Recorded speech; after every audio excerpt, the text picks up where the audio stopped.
Assalamualaikum warahmatullahi wabarakatuhu and good morning everyone. So today I'm your teacher Asnaira T. Kabiran and you can call me Ma'am Ash. Of course, before we formally start our discussion, let's pray first. Okay, so may I call one of our boys to lead the prayer. أعوذ بالله من الشيطان الرجيم بسم الله الرحمن الرحيم الحمد لله رب العالمين الرحمن الرحيم مالك يوم الدين إياك نعبد وإياك نستعين اهدنا الصراط المستقيم صراط الذين أنعمت عليهم غير المغضوب عليهم ولا الضالين.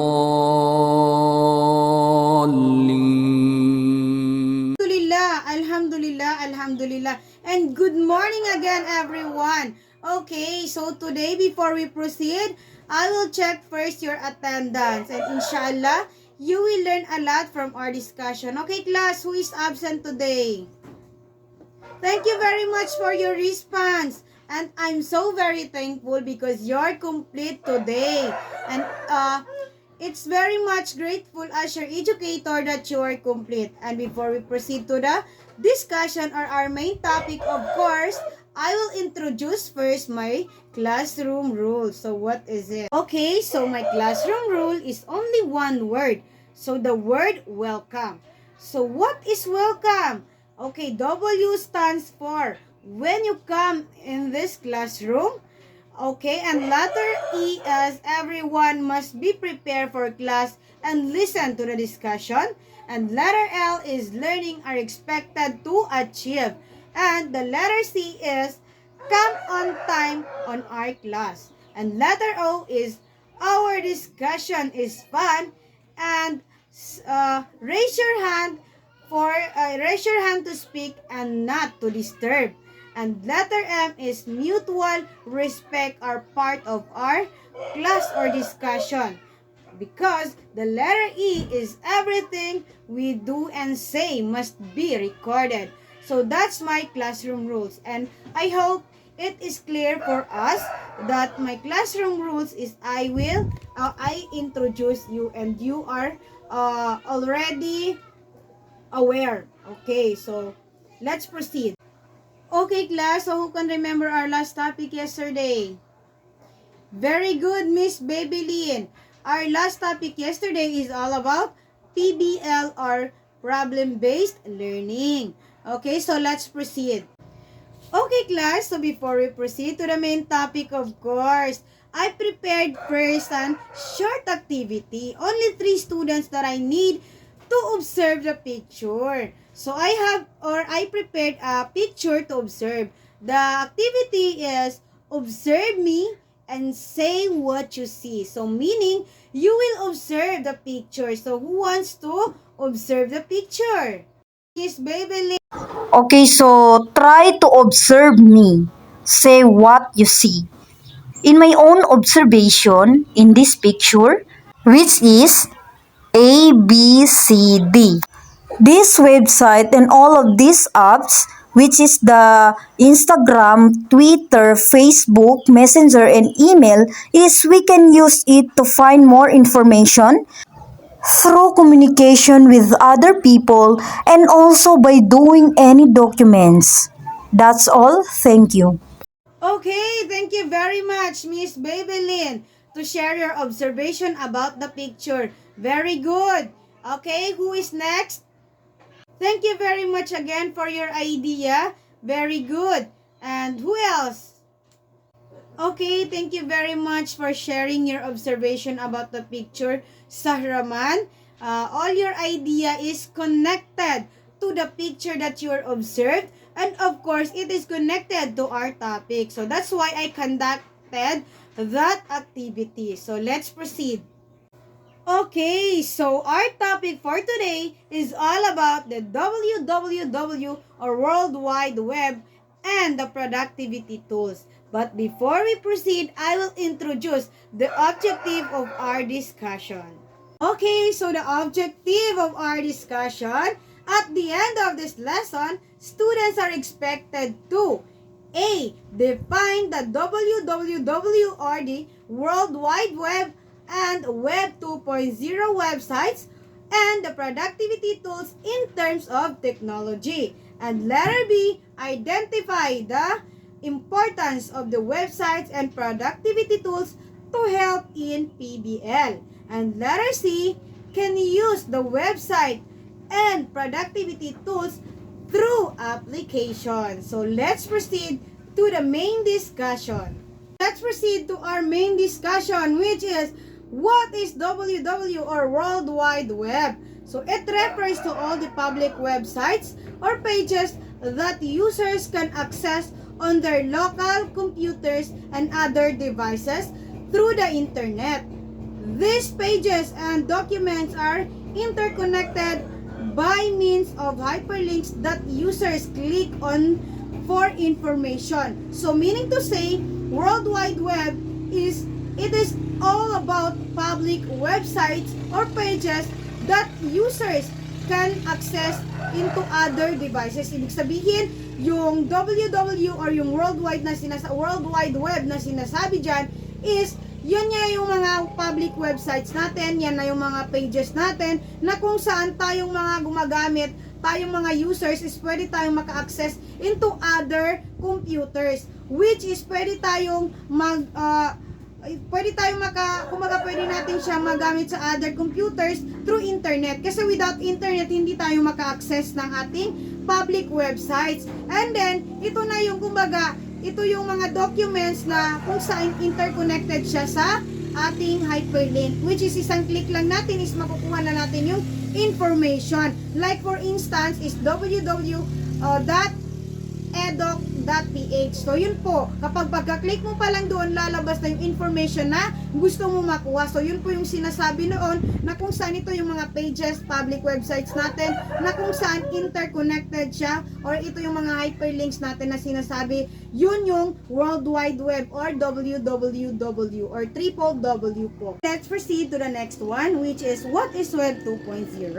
So Web 2.0 describe the current state of the internet, which has more users-generated content and usability for end users compared to its earlier incarnation.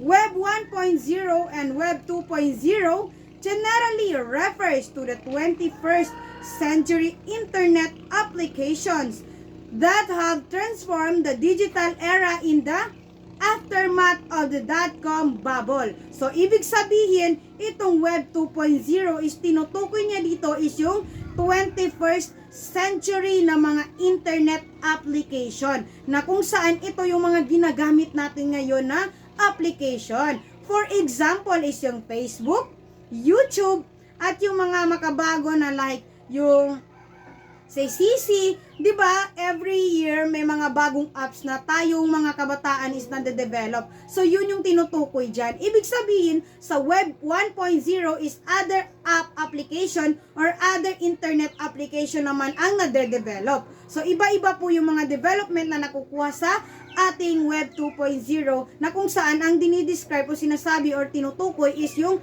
ating state of the internet natin. So, yun po yung sinasabing Web 2.0. Let's proceed to Tamboris et al. 2012. So, according to Tamboris, the WWW has opportunities for PBL that can be utilized by the learners to accomplish their task. Web 2.0 technologies are characterized by collaboration, sharing, and networking.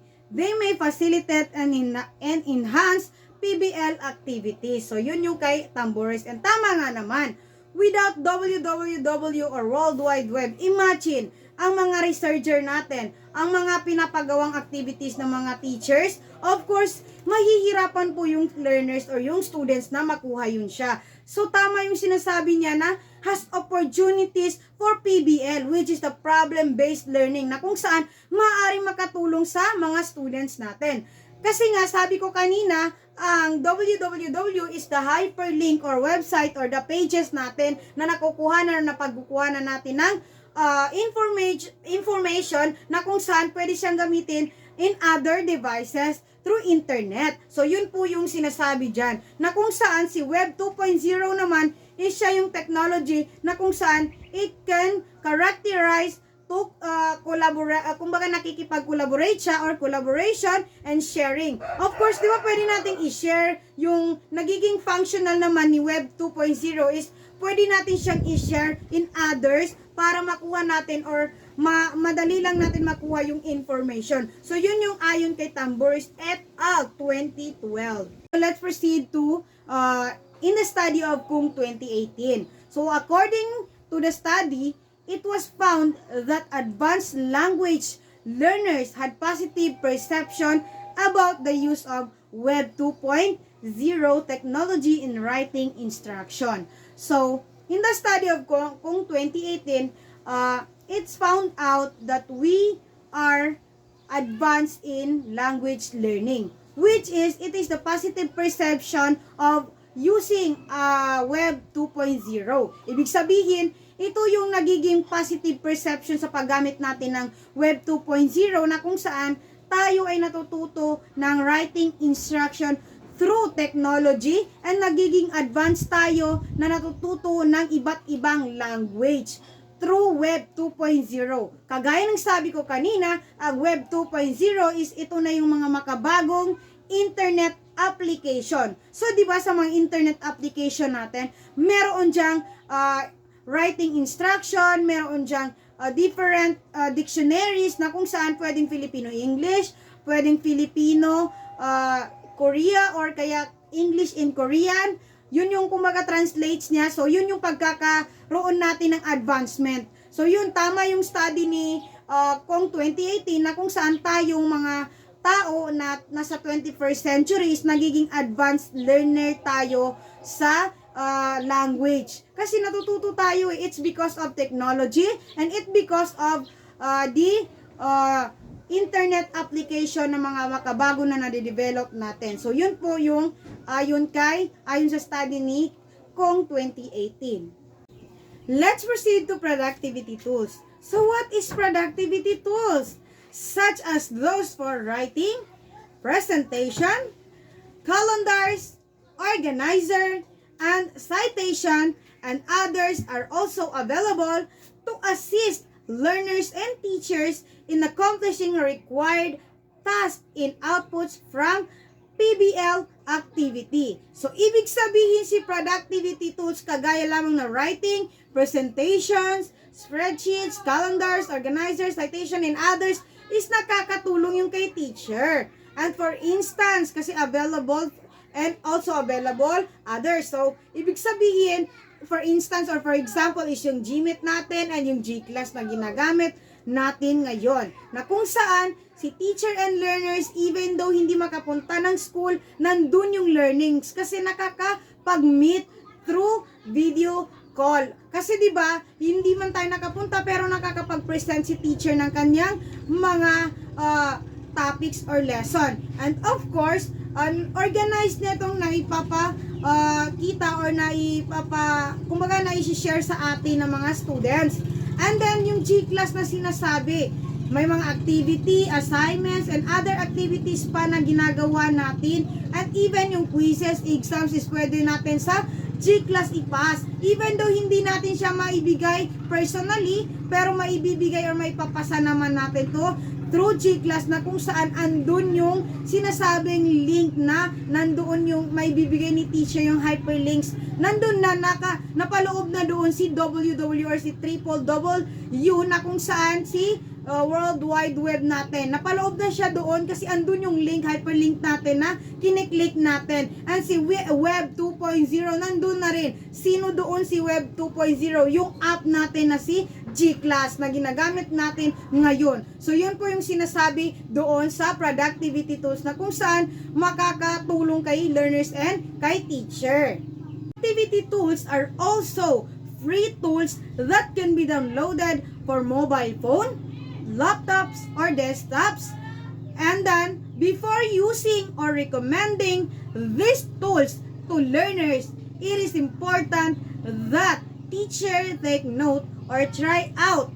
It is tools for to be familiar with the most appropriate tools for the PBL activity. So, ibig sabihin, si productivity tools daw dapat, kumaga downloaded siya sa mobile phone, sa laptops, and sa desktops, na kung saan, before siya gamitin, before siya i-recommend ni teacher, kailangan na try out muna ni teacher yung sinasabing application or yung tool na sinasabi doon. Na kung saan magkaka-appropriate siya, may uugnay siya or makakatulong siya sa PBL activity na gagawin nila. So, yun po yung ibig sabihin doon. Before mag-recommend si teacher ng kanyang ng kanyang tool na ipapagamit kay students, ay dapat na try out niya. For instance, di ba, yung WPS natin, yung Word, yung mga docs. So, before pa yan na-recommend ni teacher na gamitin ni students, is na try out na niya and familiar na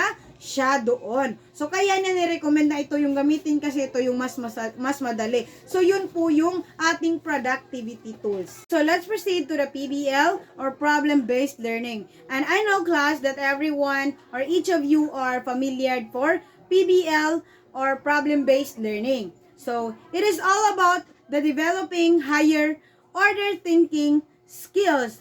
Therefore, the taxonomy of objectives should be utilized to ensure that you are targeting the required outcome. So, meaning to say, when we are talking about PBL or problem-based learning, it is all about the developing our higher order thinking skills as a learner or students. So, meaning to say, for example, when the teacher giving your situational like a problem, then you are the one who are trying to solve or give a solution for that particular problem. Then when you are doing that kind of problem na ginagawa mo siya ng paraan, doon pa lang natetest ka na ni teacher kung paano ka gumawa ng paraan para ma-solve yung isang problem. So yun po yung problem-based learning. And then, considered using the revised Bloom's taxonomy by Anderson and Krathwohl in creating your learning outcomes. So, meaning to say, consider na ginamit yung kay Bloom's taxonomy na revised, na kung saan si Anderson and Krathwohl yung gumawa na learning outcomes. So, ibig sabihin nun, dapat isaalang-alang mo or i-consider mo yung kay Bloom's taxonomy bago ka gumawa ng iyong kapag ikaw ay gagawa ng iyong learning outcomes. So, okay, so it said that when we are creating our learning outcomes, we need to consider the Bloom's taxonomy by Anderson and Krathwohl. So, I've been research, nandun yung nag-research ako about doon. So, andito yung nakita ko, which is the create, evaluate, analyze, apply, and understand, and the lastly is the remember. So, tama nga naman, when we are going to creating our learning outcomes, dapat nandyan yung makakreate tayo, syempre. Kasi paano tayo makakakreate ng learning outcomes kung hindi ka gagawa? And of course, evaluate mo muna kung ano yung nagawa mo. And then, analyze first. Okay, analisahin mo kung ano yung nagawa mo. And then, apply it to yourself if it is applicable. And then, understand, unawain. Okay, and then remember. So, lahat ng nabanggit ko is pinakakailangan din naman talaga siya sa learning outcomes na ating gagawin. So, yun po yung sinasabi kay PBL. So, when we are using a PBL, of course, the learning competencies must be primary consideration together with the content and performance standards before the technology integration. As soon as these are in place, the statement of learning outcomes in the learning plan must be stated in behavioral and measurable terms. So, meaning to say, when we are doing or when we are using a PBL or problem-based learning, of course, we need to remember the learning competencies that we considered, or we need to consider first the content and the performance standards before we combine the technology integration. And of course, it is in place that statement of learning outcomes must be planned. And then, the behavioral and measurable terms. So after you consider the content and the performance standard, of course, you need to show what would be the result of your learning competencies. Kaya nga kapag ginamit si PBL, andun lagi si learning outcomes. Kasi papakita mo talaga, iso-show up mo kung ano yung naging outcomes doon sa ginawa mo. For instance, kanina na sinabi ko, sa isang problem na ipapagawa sa'yo na ni teacher na susolusyonan mo. So, dapat ipakita mo kung ano yung mga solusyon, kung ano yung mga paraan mo na gagawin mo na para ma-resolve mo yung problema na yun. So, yun yung ibig sabihin dito kay PBL or problem-based learning.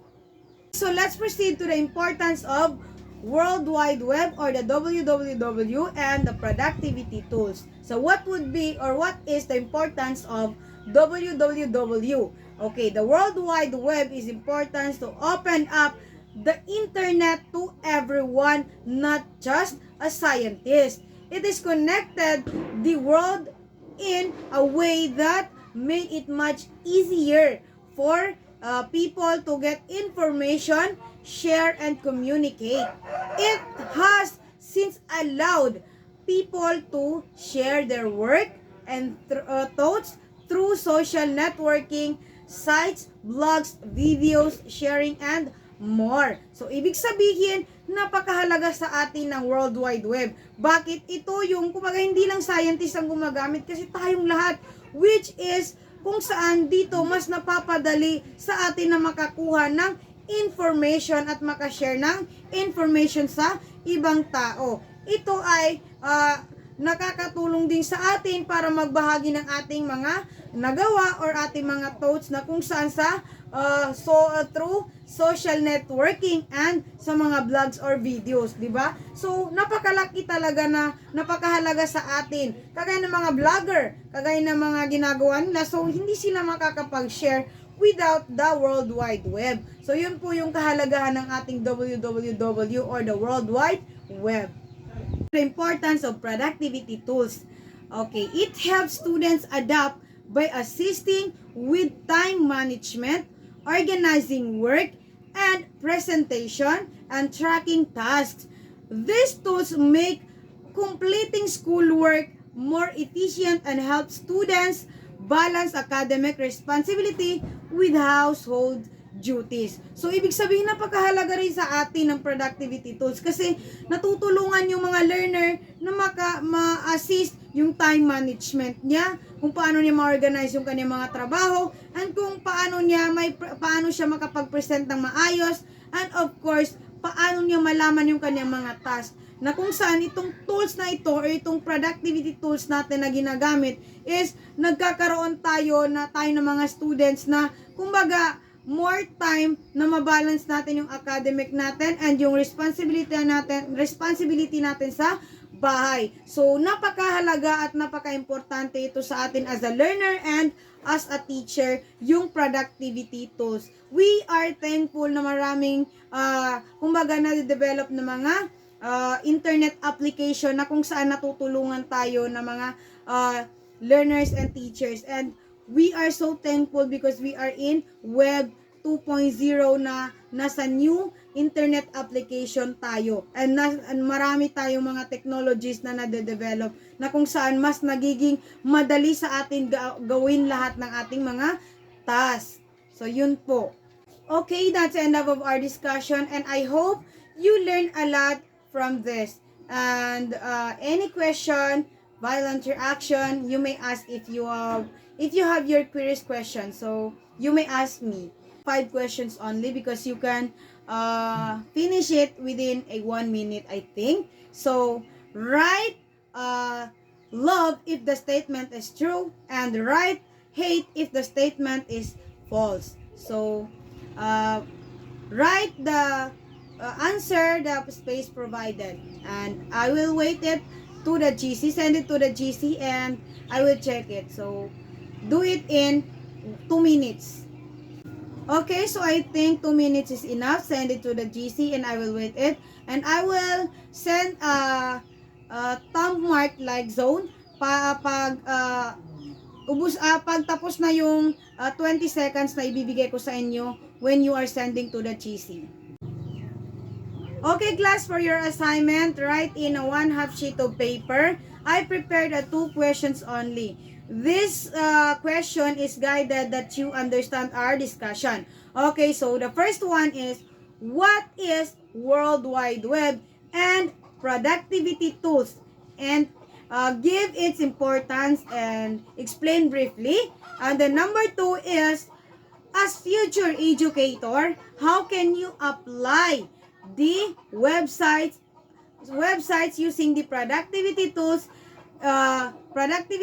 in teaching? So that's all, and I hope this day you learn a lot from our discussion and you can answer this. So the assignment will submit next meeting. So thank you very much, class, for participating and listening.